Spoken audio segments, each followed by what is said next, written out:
Tuesday, which means that it's time for another live Q&A all about eBay dropshipping. I'm your host, Paul J. Lipsky from dropshippingtitans.com, where I teach regular people just like you how to start their own successful dropshipping stores. And I like to do this, like to teach people about this because dropshipping has changed my life. Literally right now I'm traveling around full time in a camper van exploring the country. Just spent a wonderful weekend in Yellowstone National Park. And I know a lot of you guys have questions about how dropshipping works, which is what these Q&As are all about. So this is the way that these work. You guys ask your questions, you're here in the live chat. I can throw them up on the screen pretty quickly, just like that. Answer your questions. If you're not here live, then ask your question in the comment section of any of my videos, and I'll answer it during my next live Q&A. So make sure you also subscribe to the channel and hit the bell notification so you get alerted when I do go live. All right. And what else do we have to cover before that? I think that's it. So let's get right into the content here. Some of these questions that you guys have. All right. So first question is this one. PayPal, so this is in regards to eBay's managed payments. Now eBay, I made a bunch of videos all about managed payments recently. You guys had a lot of questions about them, so I'm doing my best to answer all of them. There's a lot of unknowns for us as dropshippers, as eBay sellers, so we are all doing our best to learn about what managed payments will look like for us. So Eric had a question, says, currently, PayPal charges 30 cents flat per transaction. If a customer buys 10 of the same item, it's 30 cents for that entire order. But with eBay, they are going to charge 30 cents per item, so it'll be $3. Is that true? Eric, that is not true anymore. So eBay in the past, earlier this year, they said that they weren't going to charge 30 cents per transaction. They were going to charge 25 cents per listing. They've changed that now. They said it's now going to be 30 cents per transaction. So that saves us a bunch of money. It makes sense because it's more of the industry standard. And yay, kind of a win for us right there. So I know why that rumor happened because it actually was true. So don't feel like you heard some false information. Maybe when you heard that, it was true. But as of right now, it's 30 cents per transaction. A good question. All right, let's also, I wanted to give a shout out to some of my students who are doing really well. Here's Mohammed, who is selling in the UK, has done over 200,000 in the past month. So congratulations to him. That's with one of his eBay accounts. He's one of my eBay Dropshipping Titan students. And another one of my students, Shu, who just started, and in his first week, $700 in sales his first week. So big congratulations to him. You're off to a really good start.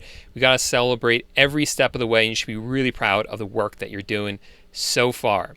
All right, let's see what questions you guys have in the chat. And okay.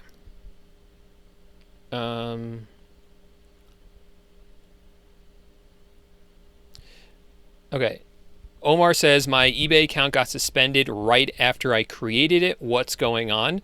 So Omar, there is probably one reason why it happened. There could be several reasons it happened. First, I would ask you, like, where do you live? If you live outside the United States, a lot of accounts get suspended that live outside, if you live outside the United States.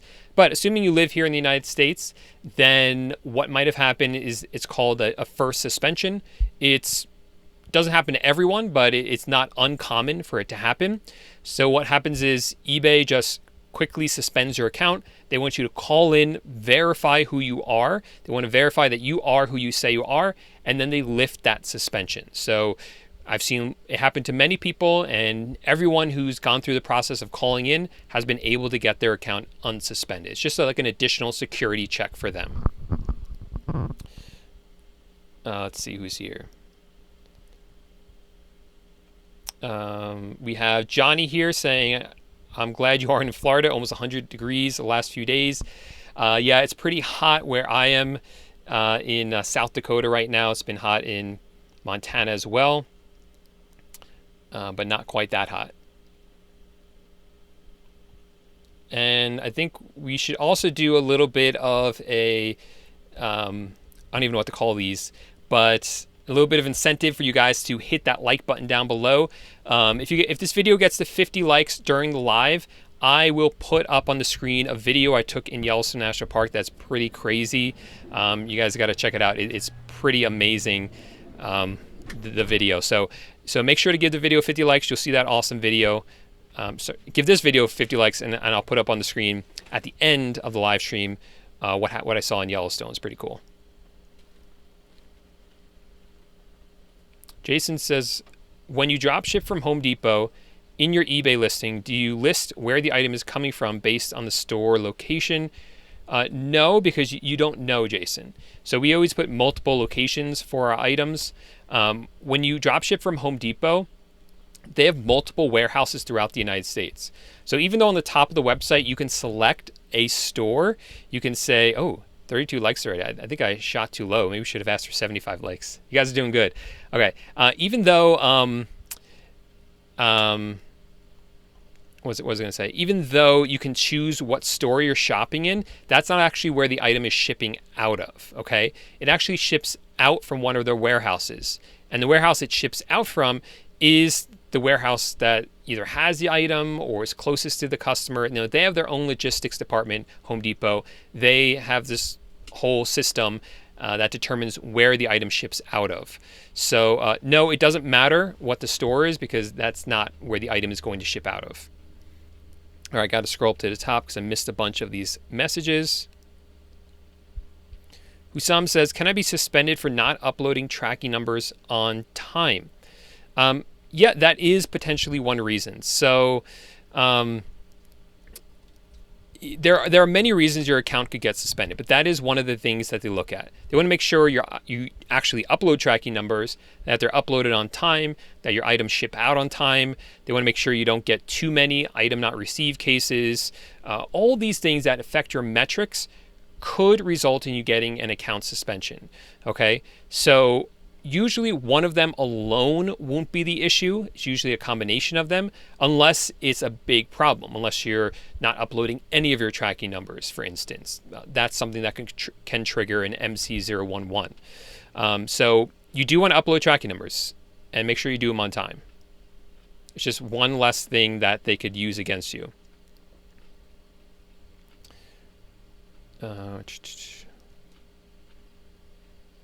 Awesome. So awesome to Zach. He's been watching for a couple of years, but just actually started eBay dropshipping, and he's reached 3 sales in the first couple of days. So congratulations, Zach. That's awesome. Finally taking action. Zach, what took you so long, man? You see the potential now, so keep going with it.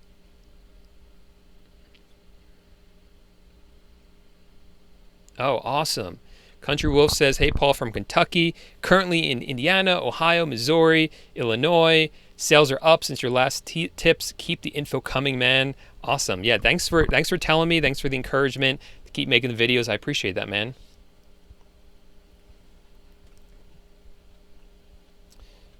Ola from New York. All right. So good question from FLPD 102. I've been hit with a lot of sold out items from my supplier or order limits. How do you deal with that? So you got to make sure, first of all, you're using a good repricing tool. So if you're using something like AutoDS, which is what I use, then if the price or stock changes on your supplier's website, like Amazon, it will automatically change on your supplier's website. So it greatly reduces the ability to sell an out of stock item. It's not likely to happen. Now, if you sell an item and then you wait a long time to fulfill the order, then the item might be out of stock then. So my next tip is, logically, fulfill your orders more often, okay? So if you fulfill them multiple times a day, then you're not going to run into the issue as often as the item being out of stock. So that's how you kind of fix that. Order limits, I'm assuming you're running into those on Amazon. If you remember my my eBay Dropshipping Titans course, in the advanced section, I do have a video explaining how to do that. There's a couple of steps involved, so that's why I'm kind of drawing your attention there, because I'm not going to spend the whole video explaining how to do that. But that's how you do it. It's pretty simple once you know how to do it.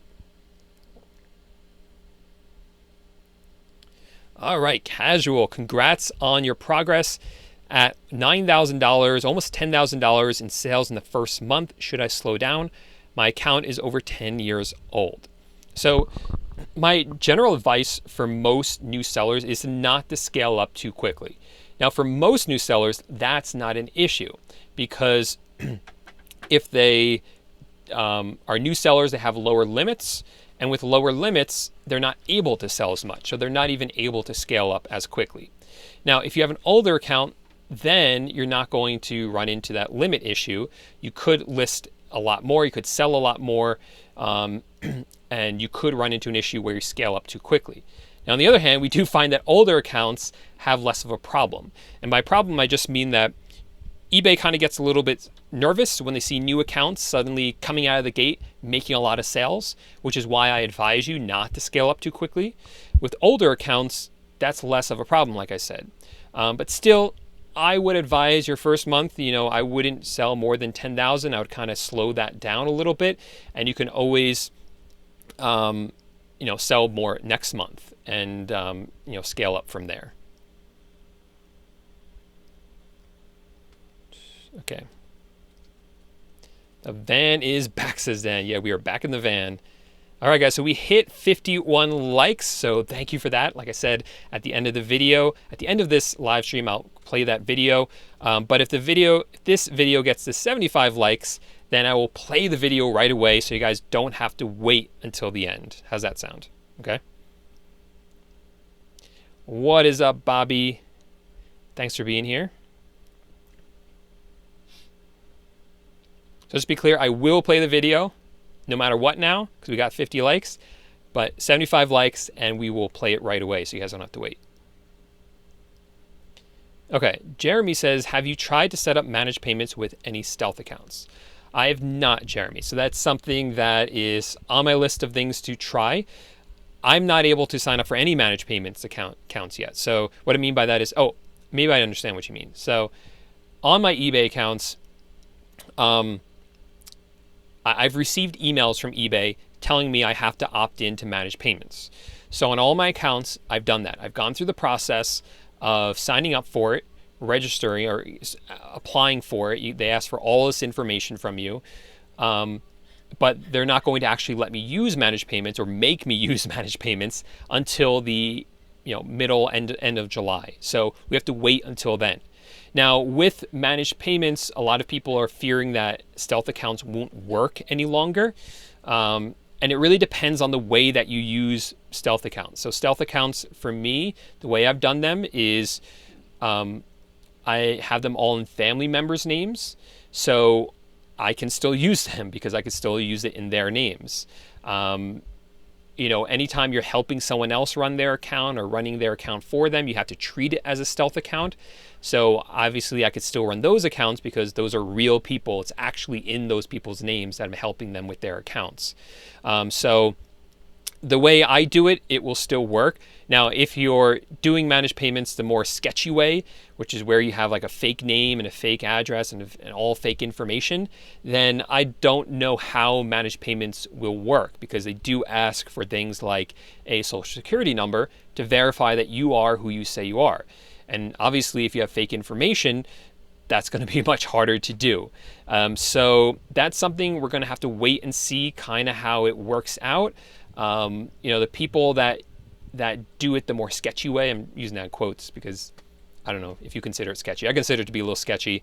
People that do it the sketchy way, they're smart. They figured out a way to make it work under the current system. And I'm assuming eventually, probably by the end of the year, they'll find a way to make it work with managed payments as well. It's just, we got to wait for it to roll out and the experiments to start, and then they're going to figure it out one way or another.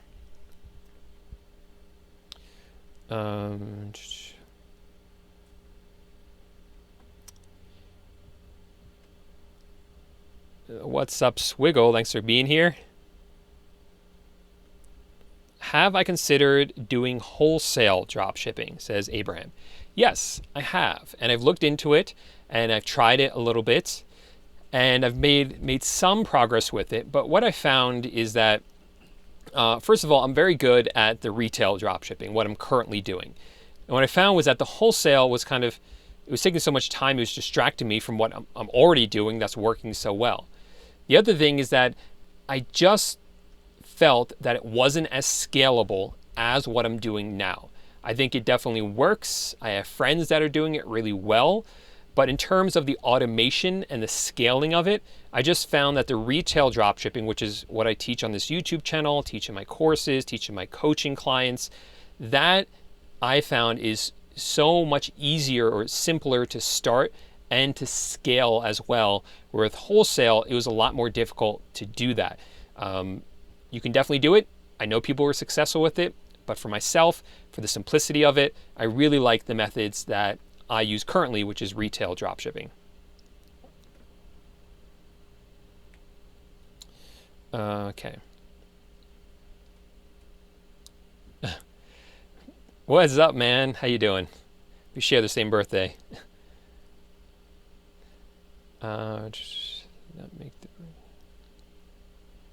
Wait, what does it say? So I had a person order on eBay. I was dropshipping for Walmart. The person said they did not make the purchase, so I refunded the money. I called and emailed to cancel the order, and they still shipped, and I lost $60. Okay, Alan. You kept me in suspense there for a second. So first, sorry that happened. That's terrible. But the moral of the story is you shouldn't cancel an order on eBay unless you're first able to cancel the order on your supplier's website. Hands down. That's always the rule. So you get an order on eBay, you fulfill it on, let's say, Walmart, and then the person on eBay asks to cancel it. We never cancel the order on eBay until we can verify that the order is canceled on Walmart. And if it's been long enough, we know that Walmart won't cancel it. We know it won't go through the cancellation. So we just tell the seller on eBay, I'm sorry, we're not able to cancel it at this time. And for you, those of you who are members on my course, we have scripts on this in the customer service scripts. But we basically say, we're not able to cancel it at this time. You can always refuse delivery of the package, but at this time, the order will still go through. Ooh, little voice crack there.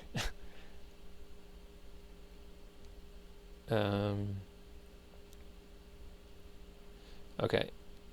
How are you getting past item location? We always use multiple locations.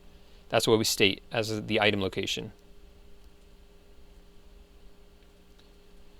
What do you don't see send as a gift option for Walmart? Look, guys, this doesn't matter. Look up videos on YouTube I made about invoices in boxes. You're going to see when you get an item from Walmart, it normally doesn't include the price in there. It doesn't include any piece of paper or invoice in there. Home Depot doesn't include the price. Amazon, there is usually a gift option as well. But even if it includes an invoice or receipt or something like that, very, very few customers complain. They get the item, they rip open the box, they pull out their item, they're excited to have it, and they never look inside the box for a receipt because they know this is the 21st century. They know their receipts exist online. They can just go on eBay, they can just go on PayPal and see the items right there, the orders right there, and they don't need to see the invoice in the box. All right, guys, we just reached 75 thumbs up, so I really appreciate it, guys. So what we're going to do is, as promised, I'm going to play you this video. It has nothing to do with drop shipping, so this will be a little bit of a detour, but I think you guys will appreciate this. So let's roll the clip. So just a little background for what happened here. We spent the weekend in Yellowstone National Park, which was amazing, so beautiful. We were looking for all the animals, and we were driving along the road and we see a bear on the right. So we stop, we check out the bear. He comes really close to the van. It was pretty scary, but we were obviously in the van. We weren't being stupid and staying outside the van. And they have all these rules there for obvious reasons, like you can't get too close to any of the animals because they do attack. They require you to carry, or they advise you to carry bear spray with you. So all these different things to protect you. So then we pass that bear, we pull up down the road, and all of a sudden we see a lot of cars parked right before this bridge. And usually when there's a lot of cars parked, that means there's some animal around. Maybe it's a bear, maybe it's a wolf, maybe it's a moose or something. So we stop, we look, and this is what we see. So you see, they got so close to the bears chasing those people up the road, but that's not even the most shocking part. Look what's happening behind the bear. There's a family chasing the bear. Look at that little kid. That kid must be 10 years old, and they're two kids, and they're chasing the bear up the road.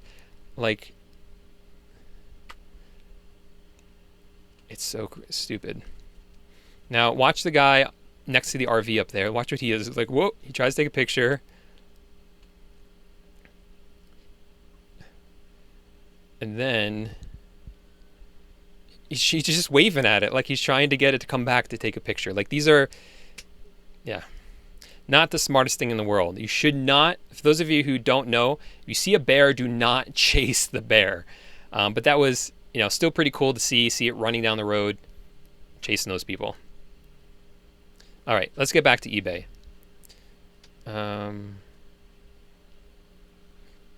Okay.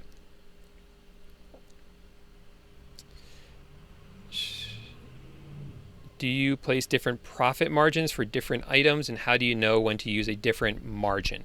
Bobby, at this point, I don't, because we go more for volume. It's something you could play around with in the beginning, but when we have a system down, we don't want anything to interrupt that system, so we just have a set margin in AutoDS, and AutoDS knows what to do from there, so we don't have to handle it. Tiago, congratulations, man. Just crossed 5,000 monthly sales with Amazon dropshipping. Now I have to increase my profit margin and list more. Way to go, man.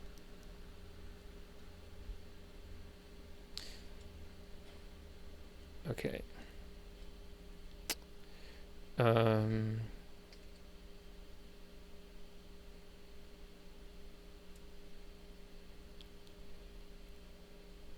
All right, so Omar says he lives in France, so that could be the issue. If you're selling on eBay.com, they get really worried when someone from outside the United States starts selling on their platform.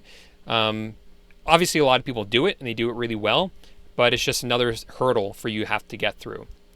So that could be why it happened. And some countries are worse than others. France should be fine. Anywhere in the Middle East, I think it's just a blanket from eBay. They basically say if you're from the Middle East, we get nervous if you try to sell on our platform, which is, I don't know, that's what we've noticed. Thank you, Bobby, for the thumbs up and the vote of confidence.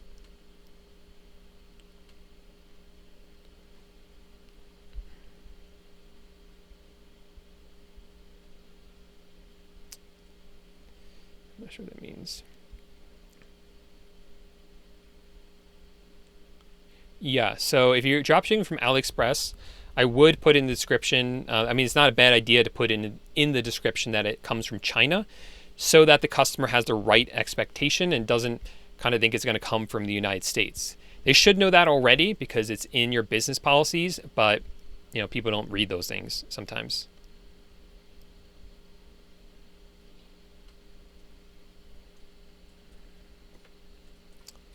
Okay. Question about Amazon dropshipping. Please tell us about the new return policy on Amazon and how we can manage this problem. Amazon made some changes if you're selling on Amazon that basically they have made it so that there's automatic returns. So what this means is the customer will just print a label out that's supplied by Amazon, which means that you can't supply the prepaid return label yourself. But there's a very simple way around this. It's something I've been teaching in my Amazon course for over a year now, I think. So if you're a member of my Amazon course, just watch those videos and that explains exactly what to do. You have to make an exception for all the items on Amazon, and I show exactly how to do that. Let's see.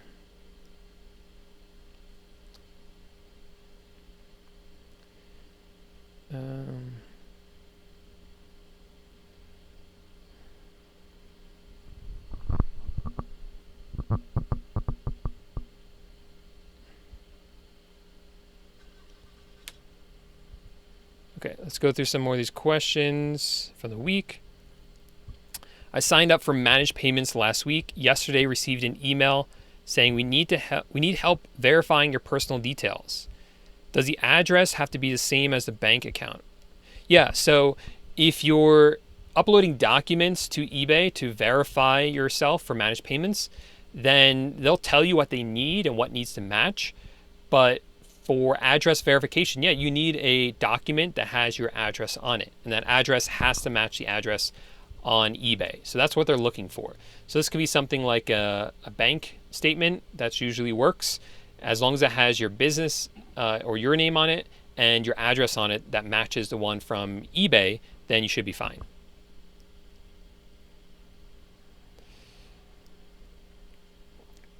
JR says, will managed payments give you the option to pay the full invoice amount in one lump sum?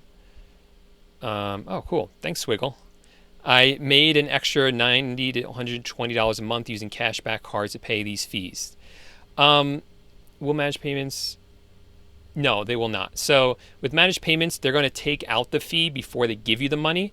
So a lot of the fees that we used to pay for with a credit card, we will no longer be able to pay for with a credit card, unfortunately. I know it means we lose out on cash back, but that's just the way it is. That's just what they're doing. Let's scroll down to give Squiggle a shout out for that.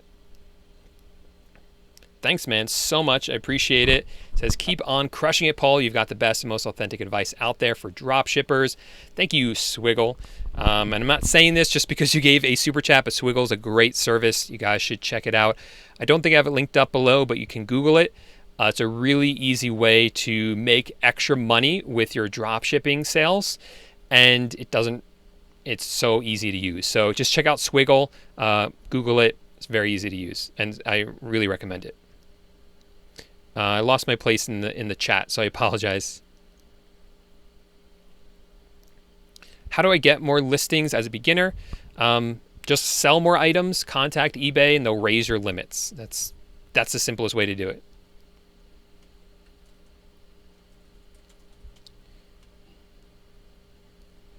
Okay.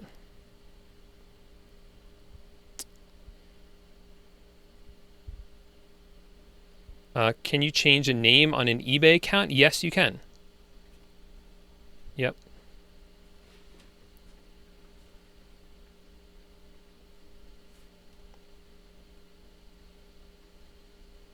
Yeah, so can I take your course for selling on Amazon only? I've been selling on eBay for years, but I want to learn selling on Amazon. Yeah, they're completely independent. If you want to sell on eBay, take the eBay course. You want to sell on Amazon, take the Amazon course. They should both be linked up below in the description. So those will work for you. You don't need one or the other, or one to use the other.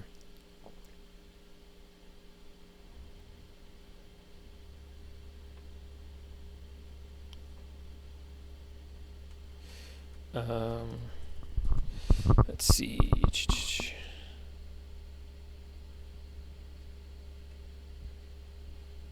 Okay, let's go through some more of the questions.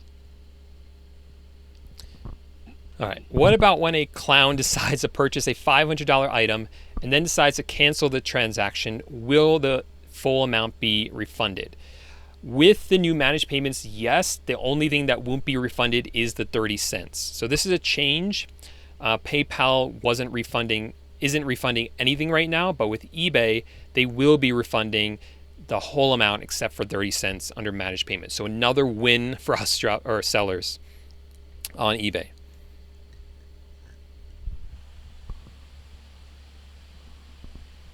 Okay, Beth says, currently I pay for shipping through PayPal. Will that continue with managed payments or will it go through managed payments? Yeah, so if you're not a dropshipper, Beth, it sounds like you're not a dropshipper, then you won't be paying for shipping through PayPal. It will actually come out of the money in your managed payments account, even if it's just pending. So there's the money in your account on managed payments. There's two statuses. The one's like pending, and the other is like available for payout. So that's available for payout. I'm not sure what the wording they're going to use, but it basically means that you can transfer it to your bank account. It's available for transfer. You can, from what they said, is that you can pay for shipping through your pending money. You don't even have to wait for it to be available for payout. Obviously, to actually transfer it, you have to wait until it's available for payout. But for shipping labels alone, you can use the money right away. All right, this person has a return case and is past the deadline to return the item, but he never received it and he wants to close out the case. What should he do? So first, you have to realize that eBay is giving eBay is giving buyers extra time to return items right now. So make sure that it's actually past the return period. They might have extra time right now. So just first check on that. And if it is past that time, then there's usually a button there that says contact eBay or ask eBay to step in, rather. If you ask eBay to step in, explain, we said they can return it, we asked them to return it and they never did, eBay should close it in your favor. Or you can even have eBay call you when you go to help in contact or chat in with them and ask them to close it out that way. General or niche store with eBay, always a general store. There's no reason with dropshipping or any eBay account to have a niche store. It just doesn't make any sense because people never visit your stores. They just search for items, find the one they want at the right price, and then purchase it. It doesn't matter if your store is a niche or not. All right, so let's go into the live chat now.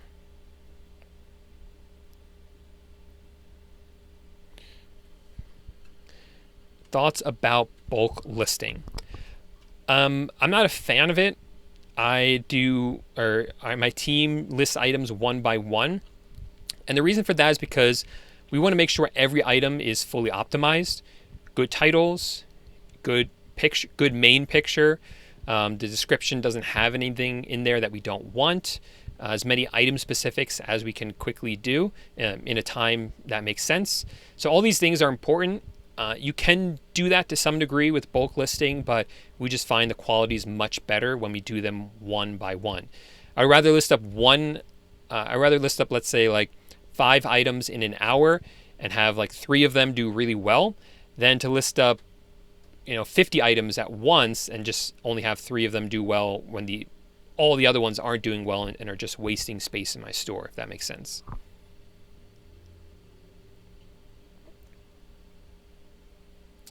No, I don't think dropshipping from Aliexpress is dead. I don't think it's a great time to do it right now with COVID.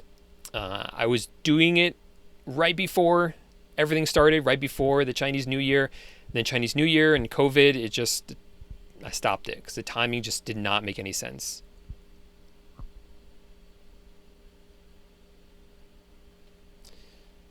Okay.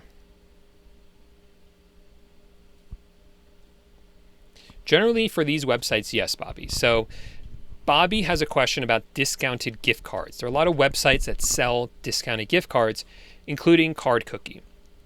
Now, the problem with those websites is that you go on and a lot of times the website is out of stock of the gift cards that you want. So what do you do? Well, Bobby is asking what happens if you sign up as a bulk purchaser, because a lot of these websites have the option for that. And if you do that, generally, then yes, they will have more gift cards available for you.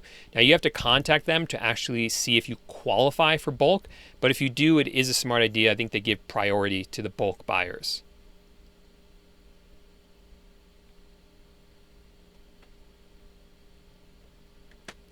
Ray, generally I tell people if they lose the top rated seller status to just continue with their selling. With my students, we've seen one of 2 things happen. So one, we've seen that when they lose top-rated seller, that it has 0 impact on their store. They just keep selling and things just keep going the way they've been. Some other people, they've seen that they do see a drop in impressions and sales, but then they keep listing and things just kind of come back within a few weeks or about a month. So depending on which one you fall into, it doesn't really matter. The same thing, you have the same action steps no matter which one. Just keep listing, just keep selling, and you should be fine. Okay.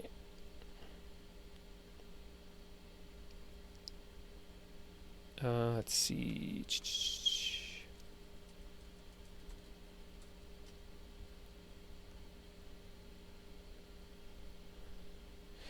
I totally lost my place in the live chat, so I apologize, guys.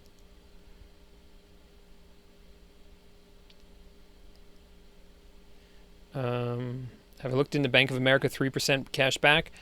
Sounds familiar, but I don't remember off the top of my head. There must be a reason I didn't use it. Maybe they have a limit on how much cash back you can get. That's always the thing I look for. I like ones that don't have any limit at all. So Spark, Capital One Spark card, 2% flat. No limits on that, which is one of the reasons I love it. Another thing I look for is if they have a yearly fee and how much it is. Spark cards do, but it's only $100, and because of how much money I put through the card and how much I make in cash back, that's not an issue. $100, I'm willing to pay that for all the money I make from it.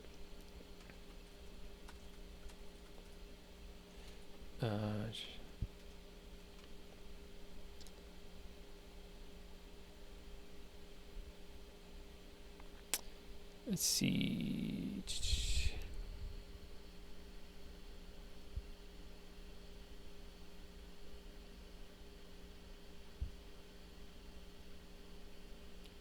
What is this question asking? I'm going to be below standard in July, which means I'll have higher fees. What are the fees for below standard sellers on managed payments? Oh, that's a good question. I don't know, actually. So it probably will be lower because overall the fees will be lower under managed payments.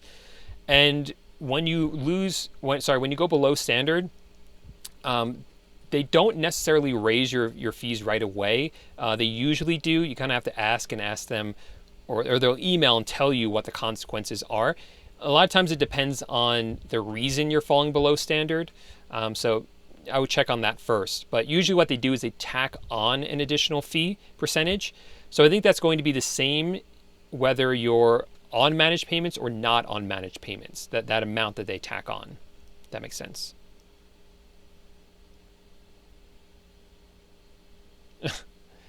Jay says, I got a new dog. I named him Vero, and now I think about throwing stuff at him and even locking him outside. Thoughts?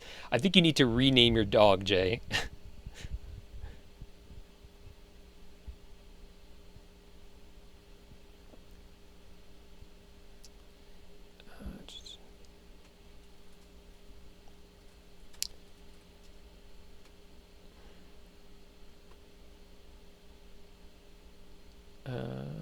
Let's see.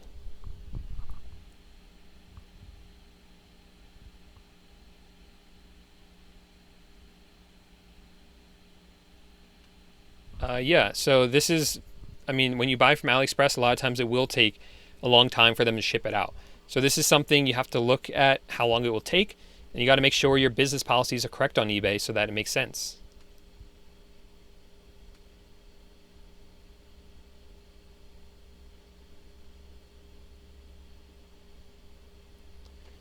Okay.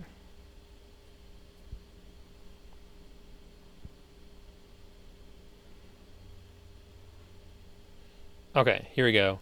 Yep, 3% for the first 2,500 per quarter, which for dropshippers really, when you scale up is really not that much. Or even if you're not, you'll hit 2,500. Most people in their first month, it's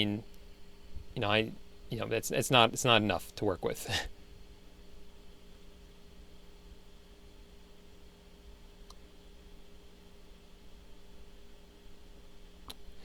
Okay. Trying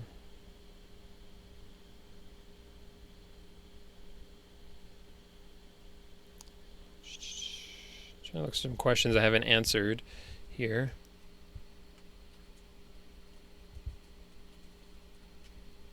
Do you know if sourcing items internationally or domestically has dramatically changed since the pandemic? Yeah, like I said, we're not using international suppliers at the moment. I think just with the delays in shipping, it's just not worth it. Domestically, in terms of sourcing items, finding good items, it hasn't really changed because the whole system kind of evolves with it. just naturally. So you're going to go into your supplier's website and check on eBay and see what items are selling well. And if they're selling well now during the pandemic, well, then you sell those same items, right? As long as eBay allows you to. So I'm not talking about like necessary items like face masks or hand sanitizers or things like that. There's just a whole bunch of items. I made a ton of videos about the items that you can sell that sell well during the pandemic or have been doing really well recently. And the product research that goes into finding those items is the same as the product research that went into finding items before the pandemic as well. But as a result of that research, during the pandemic, while we're doing that research, it spits out all the items that are doing well now. So like I said, it kind of evolves as buying trends evolve as well. So we always get those items domestically. We always get them from here in the United States, from retailers who are here in the United States. Yes, like I said, we were using international ones as well, like Aliexpress, but we're not doing that right now because of long shipping times. Now, there are a lot of other things to consider, like, again, delays in shipping. Those are happening domestically too. So we are adjusting our handling and shipping times because of that. But overall, in terms of the sourcing of the items, of the sources to use here in the United States, that hasn't changed.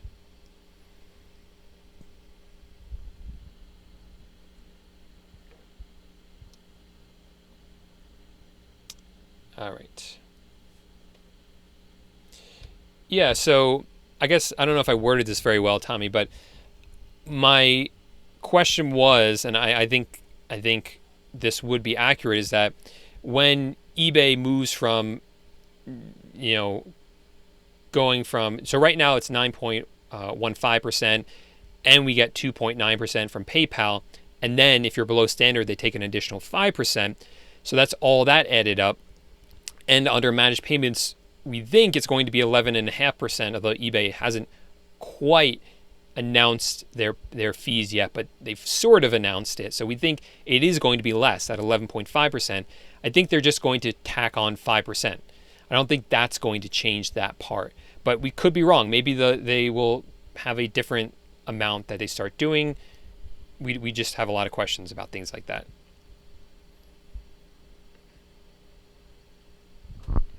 Wow. Okay.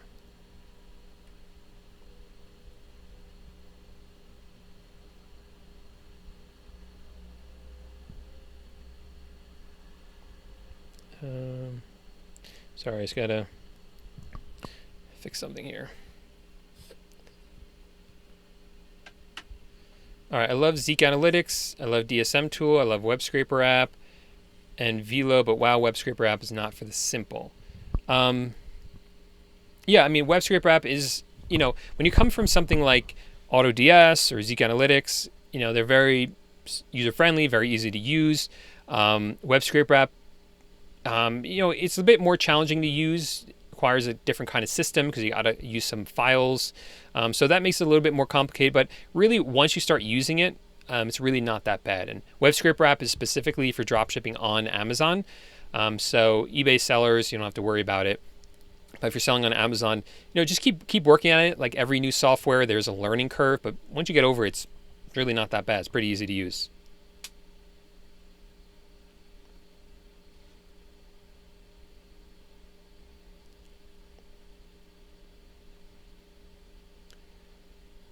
When Amazon updates will be available inside the course, yes. I've already made a bunch of updates because Amazon has changed. So the Amazon course is updates as things update.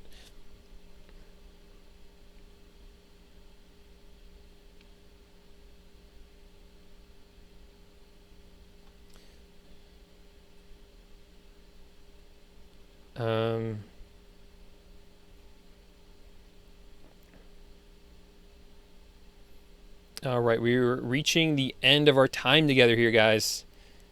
Thank you, Ryan. Appreciate it, man.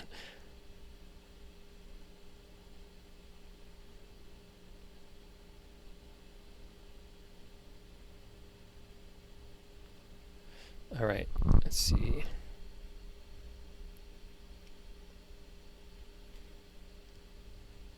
All right, guys. So thanks so much for all your questions. Remember, leave a comment with any questions you have. And then make sure to subscribe to the channel so that you don't miss the next live Q&A. And if you've made it this far into this video and you're watching it on the replay, then check out the video I have linked up here. It's all about how much it costs to start dropshipping on eBay. So click on that video. I'll see you guys over there in just a few minutes. Bye for now.